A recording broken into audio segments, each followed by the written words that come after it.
Good evening, ladies as well as gentlemen. I'm Papa Boris, and here we're going to start a new game series. This game is called Overfall. It released on early access recently on Steam, and I really like this game a lot. I highly recommend it to everyone. I don't like it when YouTubers blabber for like 5 minutes on the menu screen, so let's just get started.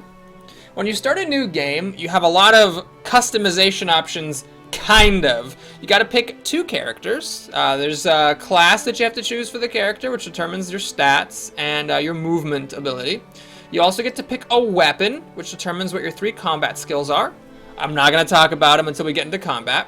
There are also 3 skills that you pick. These are utility skills that you use in combat. Again, we won't talk about those just yet. And you also get to pick 3 trinkets, and trinkets, even if you aren't in combat, like even if you've never seen this game before, you probably can understand how these are going to work. Like, you know, you have a 10% chance to heal every ally in your party by 1 whenever you use a skill. Alright, so that makes sense. Whenever somebody misses with a weapon skill, you get 2 hit points. Whatever.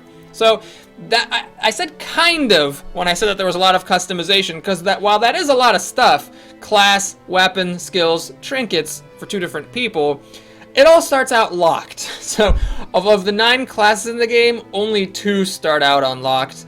Of the weapons for each class, only 1 starts out unlocked. So, you really have to unlock a lot of stuff in order to experience everything. But that is kind of cool in a way, because there's lots of stuff to unlock. There's lots of replay value if you keep playing the game. And a kind of 10-second explanation of the game is you're sailing around in a boat, having lots of different events, and when there's fighting, it is tactical, turn-based combat, so strategy is very important. Now, let's go ahead and enter the portal here. Would like to receive your feedback. Would you like to enable the feedback dialog? No, sorry, I do want to give you feedback. I just don't want that to appear while I'm recording. With my apologies, Para Games. Now, this game, while we're loading here, has a kind of like dialogue system where when you're going through events, you get to like choose dialogue options. And I am not going to read the text. I'll summarize it sometimes, but sometimes I'll just keep on going and click through it. So I apologize for that. If you're someone who really wants everything to be read, there's many other people who do videos in this game, and those might be more to your liking. I am much more interested in spending time discussing the strategy of the combat than I am of reading the text on the events. Not that the text is bad. I urge you to read it in your personal games. Just I don't want to take the time in my videos. Because if I'm being totally honest, I have really enjoyed other YouTubers' videos on this game, but the tactics and combat is really lacking so far on YouTube, so that's what I'm hoping to contribute to the Overfall video community. Anyway, let's just go ahead and get done here with this introductory stuff. Okay, can we just go in, please? Oh my god, you really just can't skip this, can you? I guess this is because it's the first time on this save file. So anyway, we're just gonna we got some fragments. I don't even know if my thing that I said did that. Alright, here we are. So here we are in the Overfall main world. Let's discuss how shit works. Here's our 2 characters. If you hover over them, you can see their stats.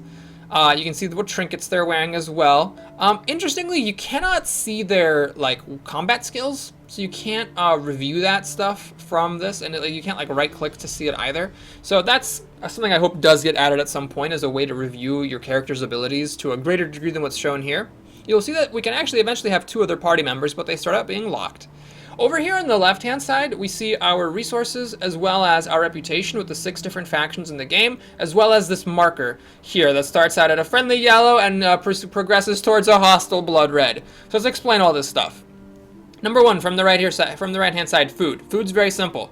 You can eat food between battle, and each food restores 2 hit points. So this is your only way of healing between battles, generally speaking. You have to eat food to get your characters back up. They do not heal on their own outside of combat.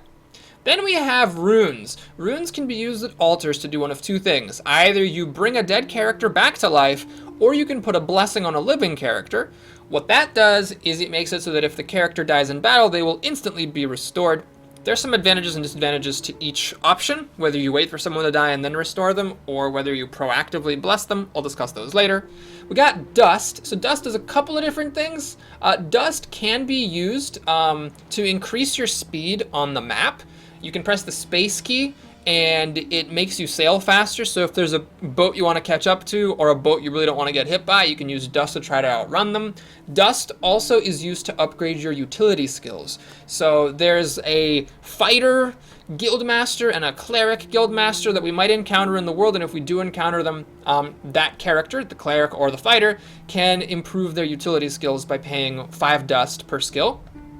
And then we have frags. Frags are the money. So money does a couple of things.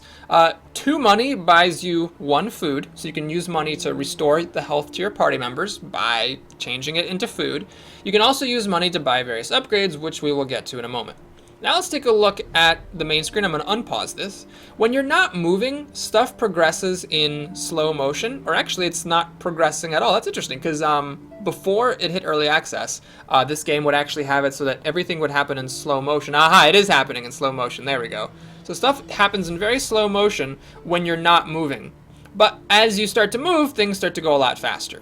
So what do? Well, I mean, you can pause to kind of freeze time completely and look around the map. And you can run into ships. You can have some encounters with ships. You can go to islands and just like see what the hell happens. Eventually, what we're going to want to do is build up our reputation. So let me actually talk about this. There's 6 different factions here. We got our elves. We got, oh sorry, these are our elves. Up the top is dwarves. We got our orcs, our goblins, our hollows, and our forsaken. And each of them is at war with one of the others. So the dwarves are fighting with the goblins, the elves are fighting with the hollows, and then the orcs are fighting with the forsaken. To beat the game, as far as I'm aware, there might be some other thing I haven't found yet, but to actually like finish this, to successfully complete one instance of this roguelike, you need to beef up your reputation with one of these factions, and when they like you enough, they'll let you go to their homelands where you can get them to like you even more, and then they send you on this big mission for them, and then that's how you complete the game. So you can just sail around randomly doing whatever you want, but it's nice to try to build up your reputation with one of them and hopefully get it up a lot so that you can eventually maybe finish the game with that particular faction.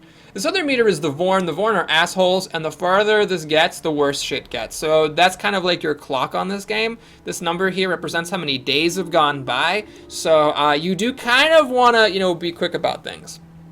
Now this island has an inn. That means there's not going to be any events here. I can just buy food or I can gamble, neither of which interests me at the moment. So I'm going to ignore this, but there's a goblin ship here. Goblins, whatever. Let's go ahead and interact with the goblins. And you typically, when you encounter a boat, you can attack them, which will lower your reputation with them, but can give you some rewards, or you can ask them for directions to their homeland. Sometimes you can actually see if you can help them out and they'll give you a quest. However, these goblins are not willing to give me a quest, so I could just get into combat here to show you how the combat works, or I can be nice and sail on. Let's go ahead and sail on. If you're always nice in this game, you might miss out on some opportunities, but we'll play it nice for the early part. Let's get to an island. Alright, so here we have a healer was abducted by orcs, so we can just ignore them, or we can see what we can do. Alright, here we go. We're not welcome here. So we got 3 orcs, and I'm not sure with my level 1 party here that I'll be able to take them out. So we can defend themselves, or you're the kidnapped human. Alright, so we're trying to find a diplomatic option here. Yeah, maybe the person can join us. Oh, bummer. Okay, well, we didn't do anything in that quest. Alright, so that's great. Let's go over here, the volcanic island. Alright, there's a chest. And we get some food and some frags. Well, that's nice. Alright, so that's more healing and more money for upgrades. I am looking to see if I can find some opportunities to raise my reputation with the factions, but at the moment, not much is happening. Alright, help make fire. The yellow options are typically like the nicest ones, so let's just go ahead and do that. He gives us some food. We'll teach him how to make fire. He gives us more food, so we're getting some nice resources here on these early quests, but not much else at the moment. Let me pause here. We got a bazaar. I don't need to trade at the moment. I'm pretty happy with what I have. I don't have enough money to buy an upgrade. Upgrades cost 12 for your weapon apiece. There's a random one you can buy that costs 5, but I'm not that interested in it. This is in need of fragments. Don't know if I can really help it very much. All right, let's go to this settlement. Who's there? I warned you I'm armed and dangerous. All right. I don't think I want to attack the elf. That seems pointless. So, exiled from my village. Are you here to kill me? Alright, let's pick the yellow option. Alright, we got some elf reputation and some frags. Alright, so if I can get some opportunities to help out the elves, I will. I don't really care for my first run through who I go along with. Every race is kind of actually a bunch of assholes, so it's not that important who you pick. But I do want to, you know, get up with someone at some point. These boxes that are floating in the water are resources, so we got some frags. It's doing a pretty spectacular job finding free resources without having to do anything. Okay, we don't have any options there. Some way of keeping fit. Alright, let's give him some tips on keeping in shape. He gives us some money. Alright. Yeah, so, you know, it's a random game. Sometimes you'll have nothing but combat. Sometimes you'll have no combat anywhere. So we're just cruising along, picking up resources here. Please look for him. Sure, let's find the kid. Maybe there'll be a fight here. Alright, let's just pick the yellow option, not thinking about it too much. The kid's trying to escape. Alright. And we trick him, we help him escape into his own house, and we get some dwarf reputation. So we got reputation with dwarves and elves. The two are not fighting in this game, so I can raise them both simultaneously. So I'll keep an eye out if there's any dwarf or elf ships, that'd be nice. Woman who's cornered by pirates. So I can just attack the pirates, or I can talk. Let's go ahead and talk here.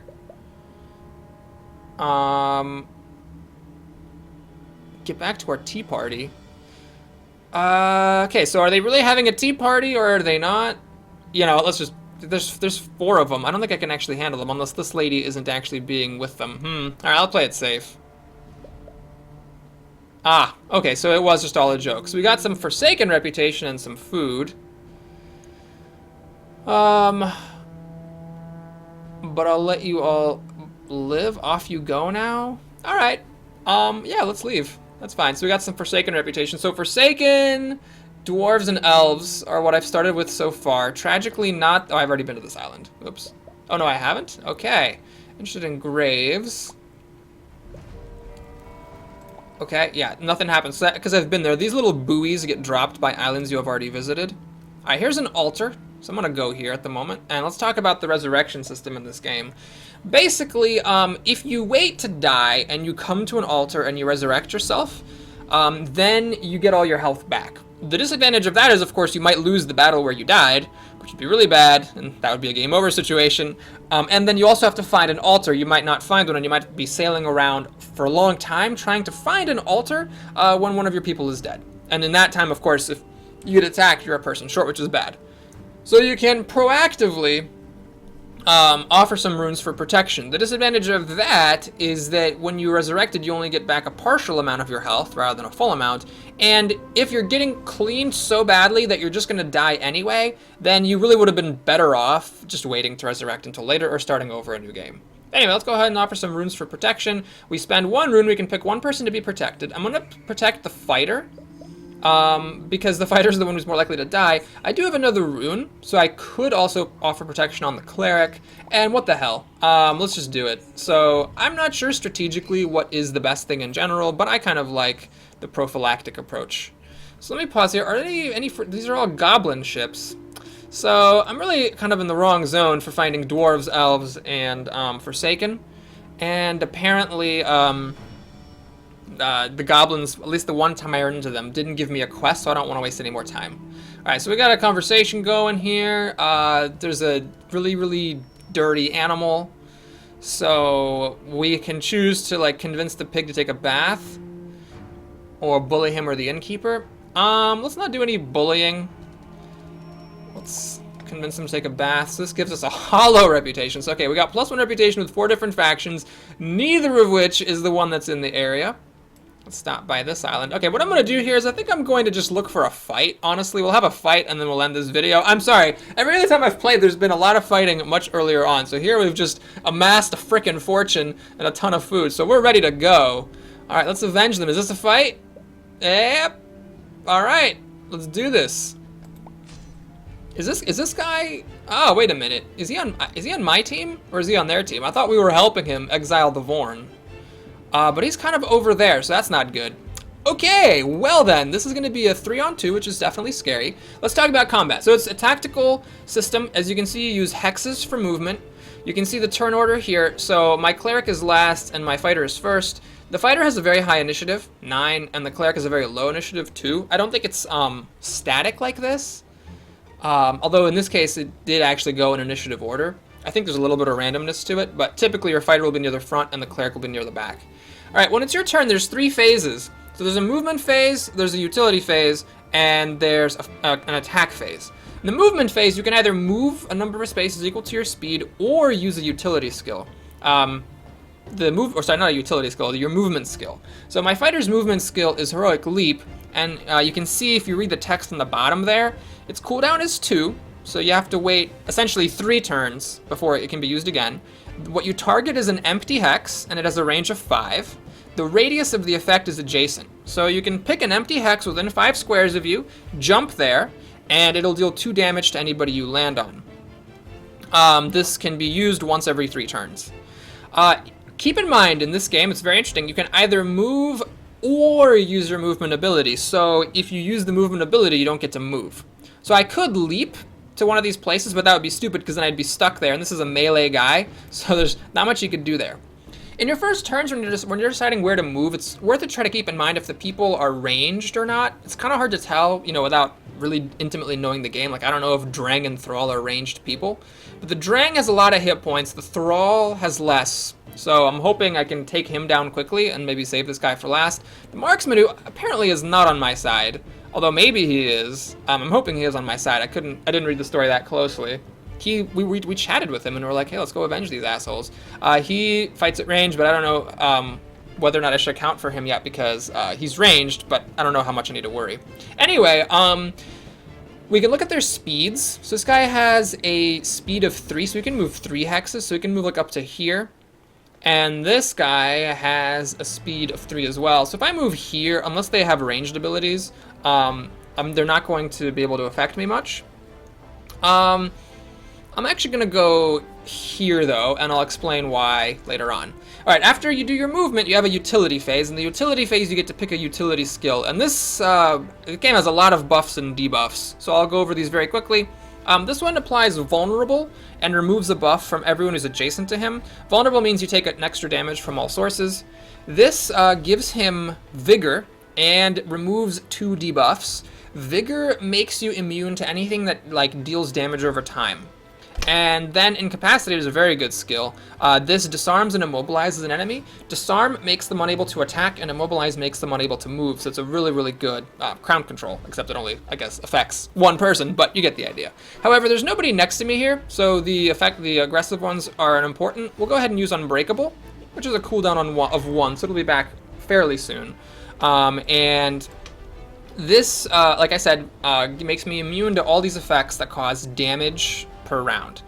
In case the enemy were to apply any of these debuffs on me, I'd be protected.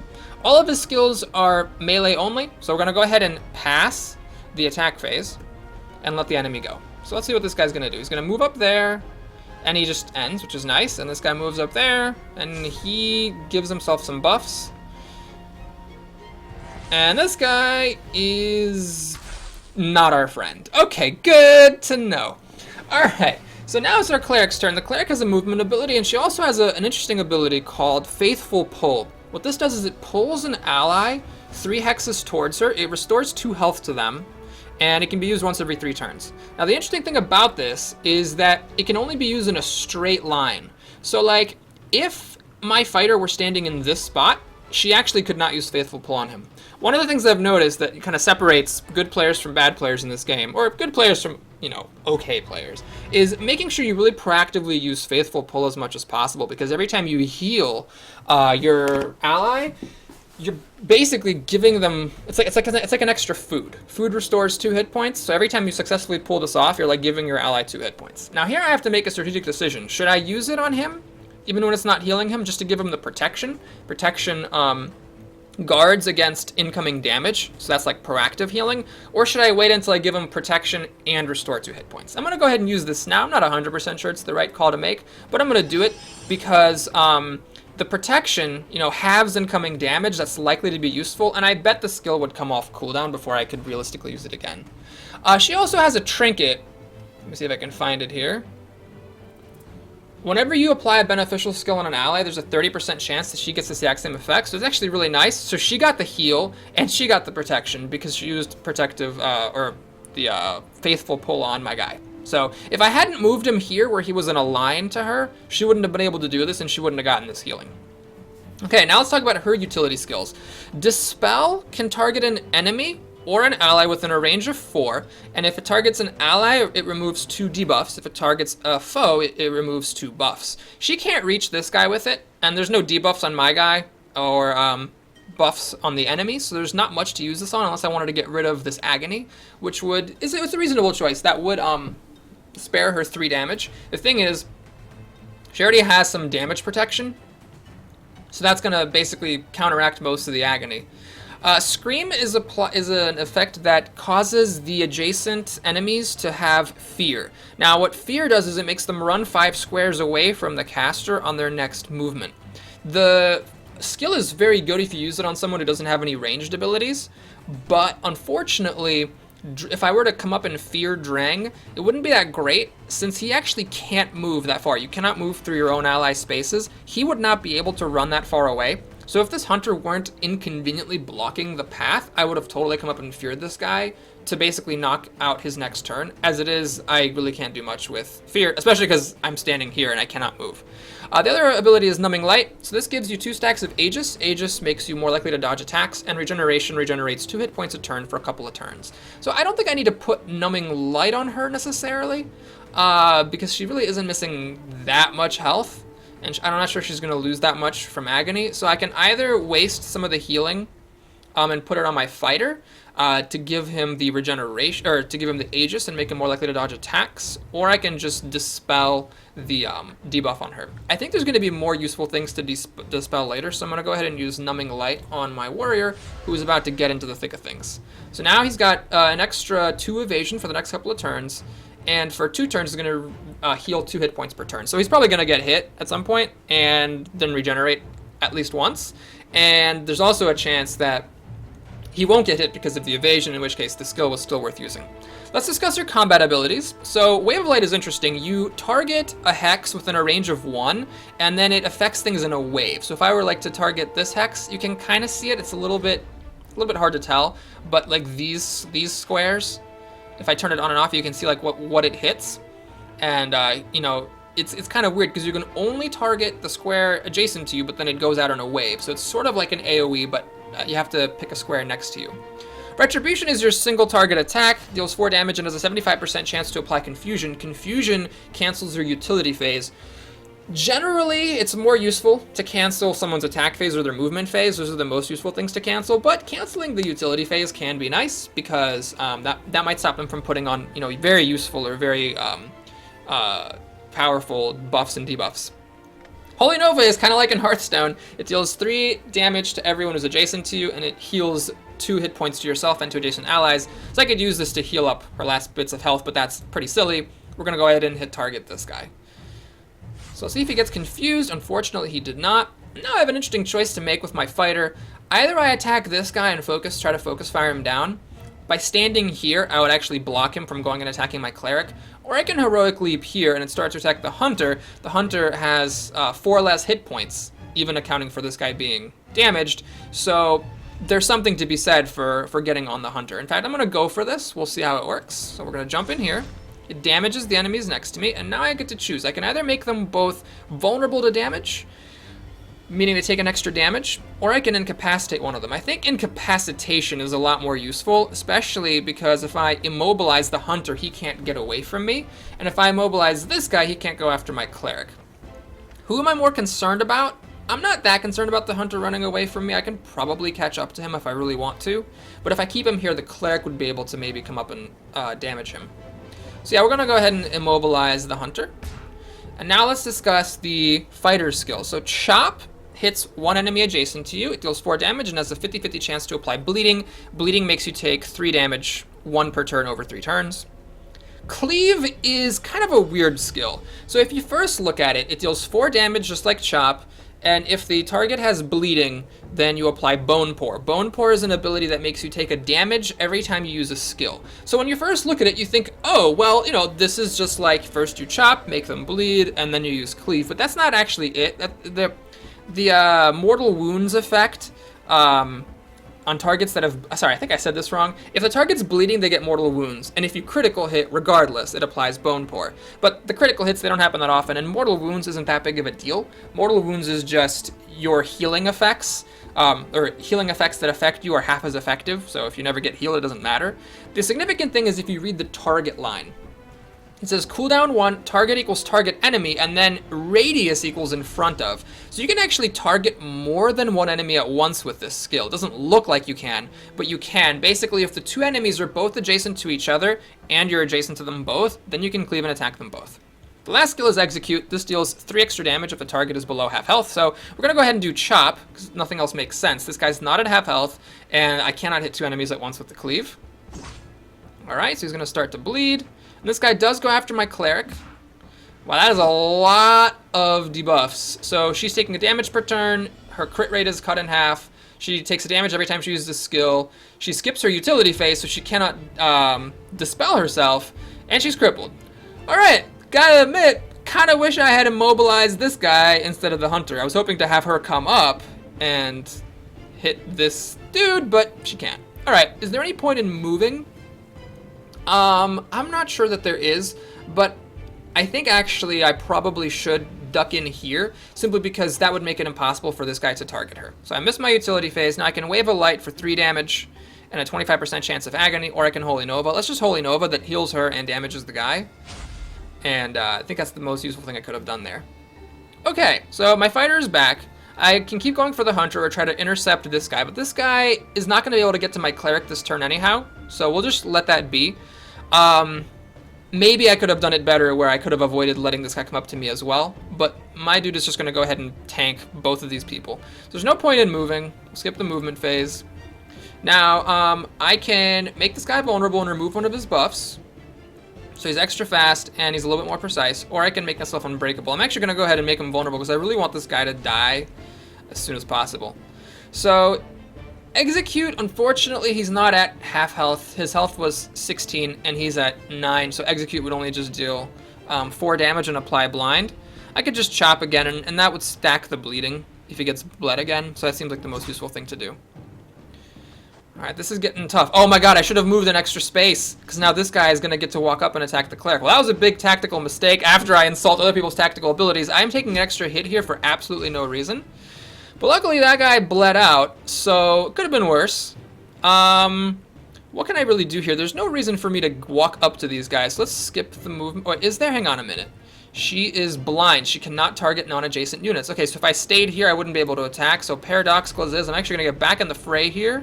I can either dispel some of this stuff, or I can Numbing Light myself. I'm going to go ahead and do the Numbing Light to get some evasion and some heals. And now I'm going to Wave a Light to see if I can hit both of these guys at once with it. Yes, and they both take 3 damage. Alright, so now my fighter comes up. Unfortunately, the guy who's more damaged, I can't get to him. But at least I can get to the other one. I mean, it would have been worse if I couldn't. I'm going to incapacitate him so he doesn't attack the Cleric. It's definitely more important than putting on Vigor. And I can't attack both these guys, and he's not at half health, so we're going to go ahead and chop. You end up chopping a lot in this game. It's a thing you do. Alright, so my Cleric's just taking an ass whooping here. Luckily, this guy can't attack. Alright, so Faithful Pull she can't use. She can run away, and running away is good, so she's only adjacent to one of the people. That way she can only get hit, 1 time per round instead of 2. So let's move. I can't dispel my crap. And now we are going to do Retribution. So I think I need to Retribute this guy to just focus fire and try to bring him down. Alright, so my guy has Heroic Leap. This is good timing. I'm going to leap in here so that the bitches stop attacking my Cleric. And now I should be able to cleave both of them. Yep, see how cleave does this? This is actually something, literally, like, none of the other people I've watched do this on YouTube, like, are aware that cleave is used in this situation where you can hit 2 people at once if they're adjacent to each other and to you. So I should be able to finish off that guy, unless, of course, I miss, which is possible. Luckily, I didn't miss. Once the enemy is down to the last man, then that person becomes enraged. So enraged basically means that the amount of damage they take is doubled. So that's actually like helpful to you because they take more damage from your stuff. It can't be dispelled, but they are twice as fast. The other thing about enrage is that they're immune to a bunch of conditions. And my recommendation is don't try to memorize these individually. I've seen people playing on YouTube where they like try to memorize every single condition here. That's not really what it is. Basically, anything that would disable them from acting, they're immune to. So anything that would stop them from doing what they want to do. Anything that makes what they do less effective or makes them take damage is totally fine. Let's Faithful Pull to heal my guy and hope for that 30% chance of applying the heal to herself. Doesn't happen. We're going to go ahead and do, let's see, if I Numbing Light, I can start to heal her, which I desperately need. How important is this stuff? Healing received is halved. He doesn't get to do the utility phase. That's actually pretty bad. Crit rate I don't care about, and Bone Pour is annoying.